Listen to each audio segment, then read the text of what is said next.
ꯑꯩꯈꯣꯏ ꯑꯦꯅꯤꯚꯔꯁꯔꯤ ꯅꯨꯃꯤꯠꯇ ꯀꯃꯥꯏꯅ ꯇꯧꯏ ꯍꯥꯏꯕꯗꯣ ꯑꯩ ꯁꯤ ꯚꯤꯗꯤꯑꯣꯁꯤꯗ ꯍꯥꯞꯄꯒꯦ ꯁꯤ ꯚꯤꯗꯤꯑꯣ ꯍꯥꯞꯄꯒꯦ ꯏꯀꯥꯏꯕꯤꯗꯦ ꯑꯗꯨꯁꯨ ꯑꯩ ꯂꯩꯔꯛꯄ ꯑꯩꯁꯨ ꯂꯩꯔꯛꯑꯦ ꯈꯪꯕ꯭ꯔꯥ ꯑꯩꯁ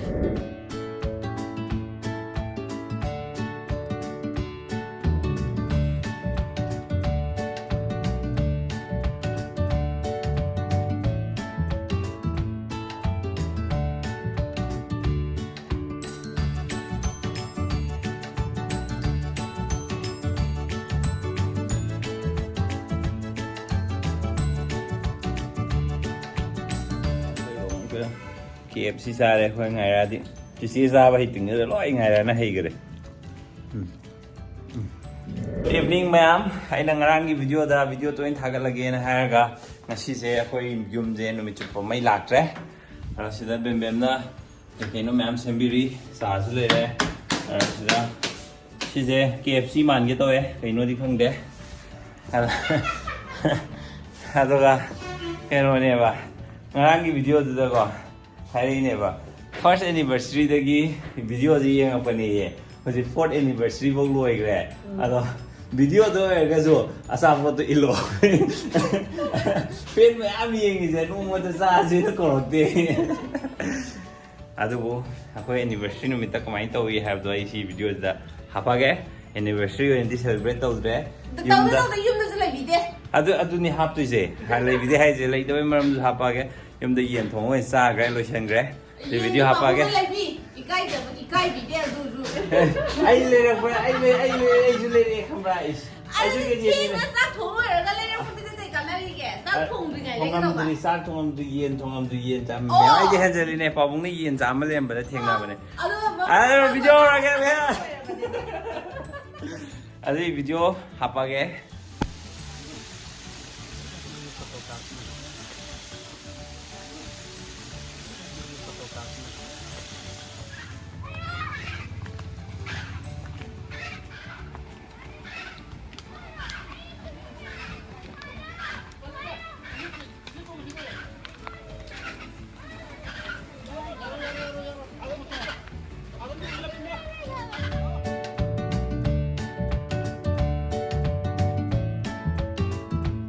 ꯈ꯭ꯋꯥꯏꯗꯒꯤ ꯄꯣꯁ ꯇꯥꯕ ꯁꯥꯏꯟꯕꯣꯔꯗ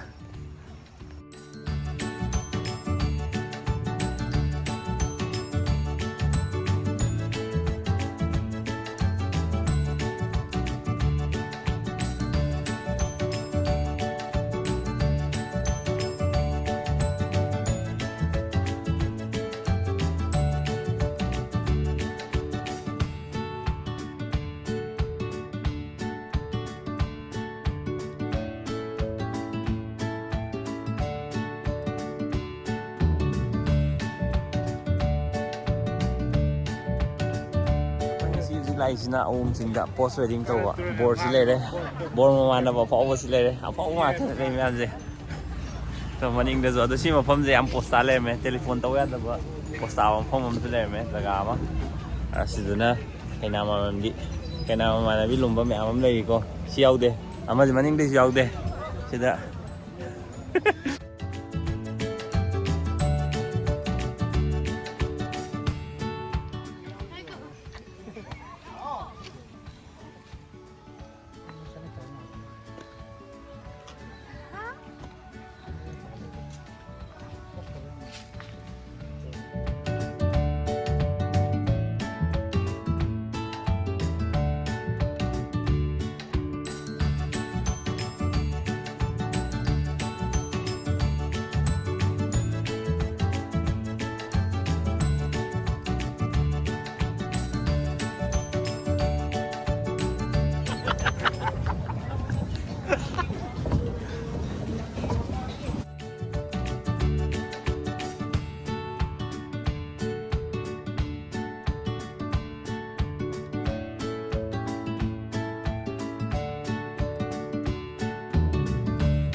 ꯃꯊꯛꯇ ꯆꯠꯂꯒ ꯌꯦꯡꯕꯩ ꯚ꯭ꯌꯨꯅ ꯃꯈꯜ ꯑꯃ ꯁꯤꯗ ꯌꯦꯡꯕꯅ ꯃꯈꯜ ꯑꯃ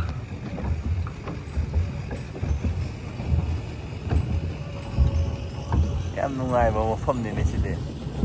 ꯂꯤꯠꯇꯅ ꯊꯧꯒꯥꯏꯌꯣꯁꯤ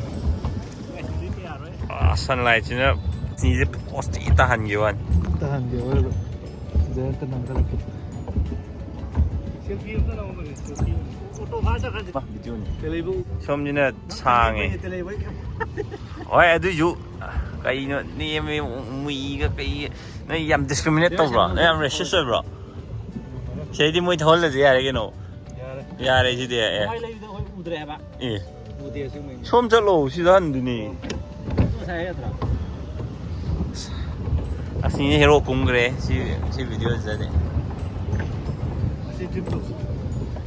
waterfall ꯂꯩꯇ꯭ꯔꯣ ꯑꯗ waterfall ꯂꯩ ꯑꯁ ꯄꯨꯔꯥ ꯗꯨꯅꯤꯌꯥ ꯑꯃꯅꯤ ꯁꯤ ꯂꯩꯔꯤꯁꯦ ꯌꯥꯝ ꯊꯤ ꯐꯖꯕ ꯗꯨꯅꯤꯌꯥ ꯑꯁꯣꯝꯗꯒꯤ ꯎꯖꯥꯔꯣ ꯈꯪꯗꯦ ꯑꯩꯈꯣꯏ ꯊꯧꯕ ꯌꯥꯕ ꯃꯐꯝ ꯂꯣꯏ ꯊꯧꯖꯜꯂꯦ ꯃꯃꯥꯏ ꯇꯦꯛꯊꯣꯔꯦ ꯃꯃꯥꯏ ꯇꯦꯛꯊꯣꯛꯈ꯭ꯔꯕ ꯂꯨꯄꯥ 150 ꯇꯥꯔꯦꯕ waterfall ꯌꯥꯎꯔ waterfall ꯃꯃꯥꯏ ꯔꯥꯎꯟꯗꯔ ꯂꯥꯛꯑꯁꯤꯀꯣ waterfall ꯂꯥꯟ ꯊꯣꯛꯖꯦꯕ ꯑꯗꯨꯗꯤ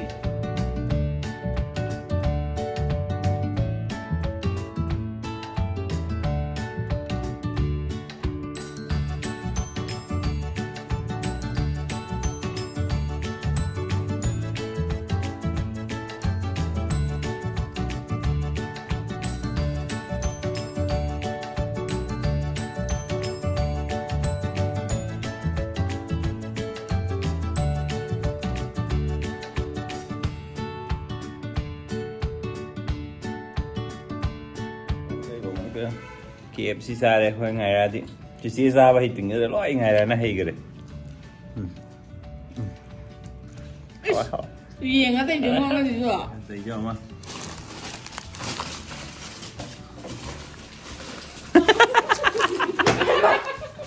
Làm gì nghe đây kìa. Cái gì vậy? Photo kiểu dây được không? Làm gì?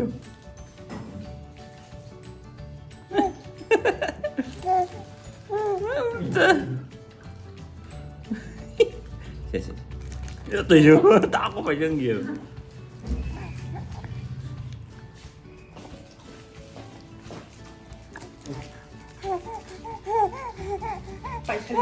Anh chào em cặp anh mà. Đi bay xe bay kìa. À thì đi bay